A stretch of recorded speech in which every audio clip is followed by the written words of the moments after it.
What Kobbie Mainoo's agents are now saying about the Man United star leaving Old Trafford. Kobbie Mainoo's camp are insisting that the England midfielder wants to commit his long-term future to Manchester United, TBR Football can reveal. After excelling for England at last summer's Euros, Mainoo has experienced an indifferent season at Man United, making 25 appearances in all competitions thus far. The 19-year-old has often been unavailable to Ruben Amorim through injury since he was appointed, which has obviously been a significant factor when considering his contributions. That being said, talks over a new contract for Mainoo initially began this time last year, when a deal was close to being concluded before the FA Cup final, a game in which the midfielder scored. Mainoo's success at Wembley was then followed up by his place in England's Euros squad, and talks were then subsequently put on hold until the summer, eventually resuming in January. Kobbie Mainoo wants to sign a new contract at Manchester United. Graham Bailey, TBR football chief correspondent, understands that there is now confidence from both sides that Mainoo will sign a new deal. Lines of communication between Mainoo's camp and United have remained open, and in recent weeks, talks have been ongoing. Chelsea have made inquiries to sign Mainoo recently, but the players' camp insist that this was never instigated by them, even if there was genuine interest from the London club. Fortunately, Chelsea have since moved on, eliminating some of the noise about a potential departure, one that neither Mainoo nor United want. That being said, Mainoo's camp were annoyed by leaks about what a new deal could look like in terms of the player's weekly salary. However, TBR are told by sources on both sides that they are now happy with how talks are progressing. Ruben Amorim's plan for Kobbie Mainoo. Of course, it's worth noting that Mainoo has already played in a number of positions for Amorim, who suggested that he was still trying to find the youngster's best position when speaking back in January. Talking after a 2-0 win against FCSB in the Europa League, Amorim said, "We need time to understand the players. He was struggling a lot, defending as a midfielder. And now more as a 10, you can feel that he was so free playing the ball near the box. His play near the box is really good. The small connections, so we need time to work with our players to understand what is their best position." Amorim has even used Mainoo in what appeared as a number 9 role before his injury, something that should only strengthen his position within the squad moving long-term. Although most United fans would presumably still conclude that he is best in one of the central midfield roles in Amorim's system, despite what he may currently lack defensively. Meanwhile, in other news, Manchester United reveal new Old Trafford images for 100,000-seater stadium. Old Trafford has been Man United's home since 1910, but plans are underway for a new-build stadium on the same site. Manchester United have launched plans for a new 100,000-seater stadium at Old Trafford. Co-owner Sir Jim Ratcliffe confirmed upon the completion of his minority stake last February that his preference was for a new build to replace the 115-year-old home of United on the same site. Conceptual images and scaled models designed by the architect Lord Norman Foster were unveiled on Tuesday at Foster & Partners headquarters in London. The Manchester Evening News previously reported that club figures estimate the cost of a new stadium to be £2 billion. United have lost £300 million in the past 3 years, and they are in danger of breaching the Premier League's profitability and sustainability rules. But Ratcliffe believes a new stadium is financeable under the government's plans to regenerate the Trafford Park area, which has already received backing from Chancellor Rachel Reeves. It is estimated that the stadium and wider regeneration project has the potential to deliver an additional £7.3 billion per year to the UK economy. United have acquired land around the stadium to expand the footprint if or when they get permission to commence construction. United own 100 acres. The club surveyed 30,000 fans, and there was roughly a 50-50 split between those in favour of a new build and a redevelopment of Old Trafford. Ratcliffe, 72, has previously described Old Trafford as run down and opined that it had fallen behind the best arenas in world sport. Today marks the start of an incredibly exciting journey to the delivery of what will be the world's greatest football stadium at the centre of a regenerated Old Trafford, he said. Our current stadium has served us brilliantly for the past 115 years, but it has fallen behind the best arenas in world sport. By building next to the existing site, we will be able to preserve the essence of Old Trafford, while creating a truly state-of-the-art stadium that transforms the fan experience, only footsteps from our historic home. Just as important is the opportunity for a new stadium to be the catalyst for social and economic renewal of the Old Trafford area, creating jobs and investment not just during the construction phase, but on a lasting basis when the stadium district is complete. The government has identified infrastructure investment as a strategic priority, particularly in the north of England, and we are proud to be supporting that mission with this project of national as well as local significance. Lord Foster, a Mancunian and a United fan, said designing a new Old Trafford is one of the most exciting projects in the world today, and build the area as a mixed-use miniature city of the future. It all starts with the fans' experience, bringing them closer than ever to the pitch and acoustically cultivating a huge roar. The stadium is contained by a vast umbrella, harvesting energy and rainwater, and sheltering a new public plaza that is twice the size of Trafalgar Square.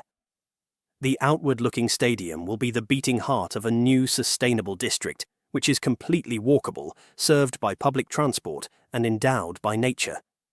It is a mixed-use miniature city of the future, driving a new wave of growth and creating a global destination that Mancunians can be proud of. Sir Alex Ferguson, whose £2.1 million a year ambassadorial arrangement will end at the end of this season, also threw his backing behind the project. Manchester United should always strive for the best in everything it does, on and off the pitch, and that includes the stadium we play in. Old Trafford holds so many special memories for me personally, but we must be brave and seize this opportunity to build a new home, fit for the future, where new history can be made. Meanwhile, in other news, Manchester United want to sign one of the best midfielders in the world. Manchester United are eyeing a summer move to sign Real Sociedad midfielder Martin Zubimendi for Ruben Amorim, GivMe Sports sources have been informed. The Red Devils are expected to oversee a major squad overhaul this summer as Ineos hope to rebuild the squad in the image of their new manager, despite the struggles he has had since taking charge in November. Financial constraints at Old Trafford mean they must look for value deals in the market, and one player who is now emerging as a target is Spain international Zubimendi. Spain international has a £51 million release clause. GivMe Sports sources can confirm that while Manuel Ugarte has established himself as a key performer under Amorim, Manchester United are still looking to add more legs to the squad during the summer window. Casemiro and Christian Eriksen are expected to be moved on this summer, with the manager admitting they don't provide the dynamic energy required, while there are reservations about using Kobbie Mainoo in the deeper midfield role, as he doesn't have the pace or stamina to perform there, and is more effective further up the pitch. A new striker is seen as the priority at Old Trafford due to Rasmus Højlund and Joshua Zirkzee's struggles this season, but a central midfielder is also high up on the list, and Manchester United are expected to take a close look at Zubimendi when they face Real Sociedad in the Europa League last 16 clash this week. The Spaniard has been described as one of the best midfielders in the world by his national team boss, and rejected a move to Liverpool last summer in order to stay with his boyhood club. But a deal is expected to happen this summer, and a move to the Premier League seems like the most likely destination. Zubimendi has a release clause worth £51 million, which represents fantastic value in a market where Ineos are tightening the purse strings. Reports from elsewhere have suggested that a move to Arsenal is extremely likely, but with Manchester United entering the race, it remains to be seen if they can convince him to move up north instead.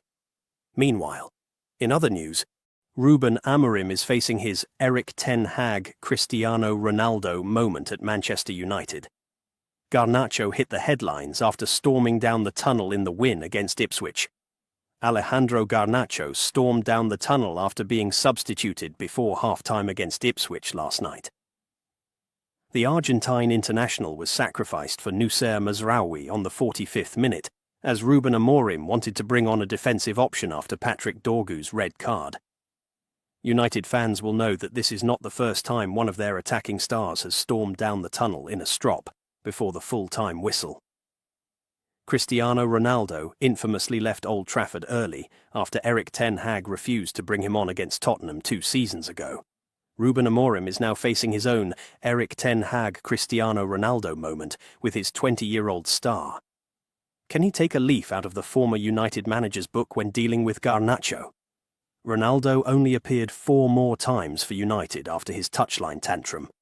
The all-time great had a fractious relationship from the off with ten Hag, but it was the game against Spurs where things first boiled over publicly.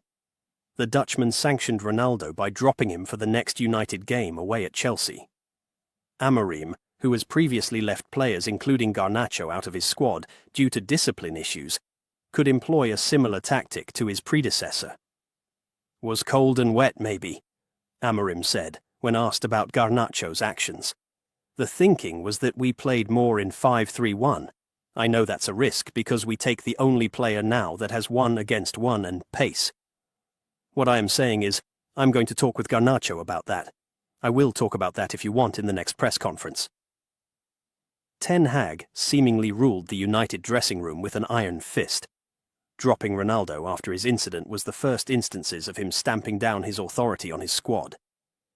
Even though Ronaldo did play for Ten Hag again, and even captained the side in his last appearance for the club in a 3-1 loss at Villa Park, the relationship between the two had broken down after the Tottenham game. Garnacho was dropped against Manchester City, along with Marcus Rashford in December, and was linked with a move to Chelsea last Moncht, although his desire was to remain at Old Trafford. It would not be a surprise if Amorim was to leave Garnacho out of his starting line-up for Sunday's FA Cup tie against Fulham, or potentially even the squad entirely. "I love to score goals." Chido Obi gives first interview since signing for Manchester United. Manchester United take on Arsenal in the FA Youth Cup quarter-finals on Friday, and Chido Obi could be involved in the game. Chido Obi said he loves to score goals in his first interview with Manchester United's club media. Obi completed a move to United from Arsenal in the summer, and he was given his first team debut by Ruben Amorim against Tottenham Hotspur in the Premier League earlier this month. Obi made another appearance from the bench at Goodison Park last weekend, and was included in the senior squad again when Ipswich Town visited Old Trafford on Wednesday night. There has been excitement building around Obi since his arrival from Arsenal, and United have finally published a snippet of an interview with the young striker on their club website. The under-18s take on Arsenal in the FA Youth Cup quarter-finals on Friday, and United have published a 7-minute video documenting how they reached that stage of competition. There is a snippet of Obi after scoring a hat-trick against Chelsea, and he said, "I love to score goals, and I love to help the team to win in this big competition, so, yeah, it's really good." That is the first time footage of Obi speaking has been shared by United's in-house media, although the 17-year-old did reply good when he was asked about his cameo against Everton by the Manchester Evening News as he walked through the Goodison Park mixed zone on Saturday. U18 boss Adam Lawrence praised Obi after the Chelsea victory and said, "It was a really good night for both of the goal scorers, Obi and Scanlon. I thought the two of them had really good performances on the whole, aside from the goals.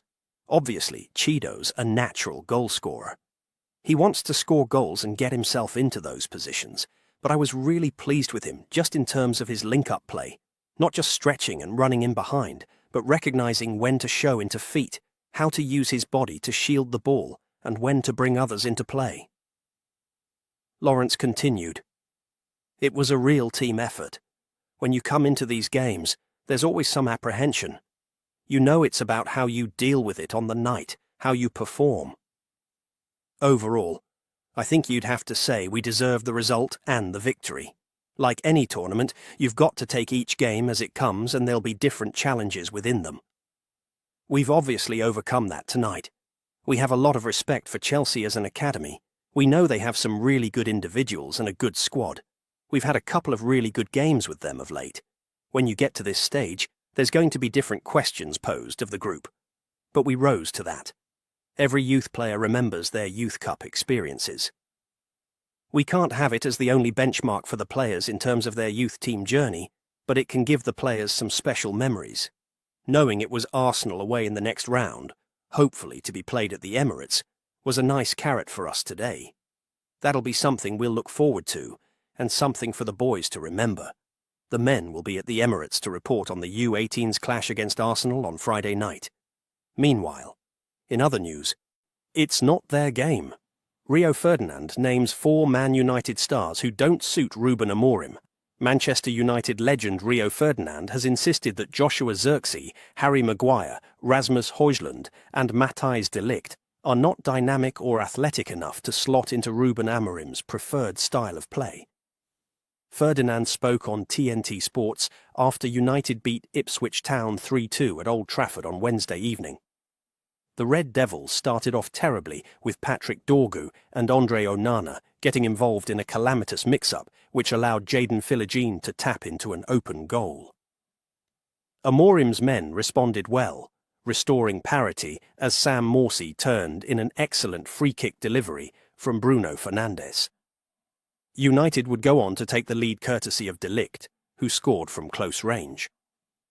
The game threatened to be turned sour for United after Dorgu was given his marching orders for a reckless tackle on Omari Hutchinson, only for Philogene to equalise just moments afterwards. However, Maguire came up with the goods almost immediately after the break, heading in home Fernandes's corner.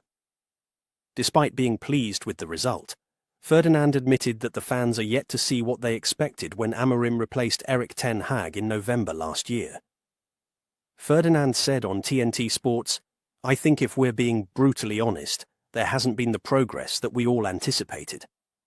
Where he came from, how successful he had been, and the silverware he brought to Sporting, the anticipation of him coming was like, wow, what an opportunity we've got now with this young manager, and it hasn't transferred here.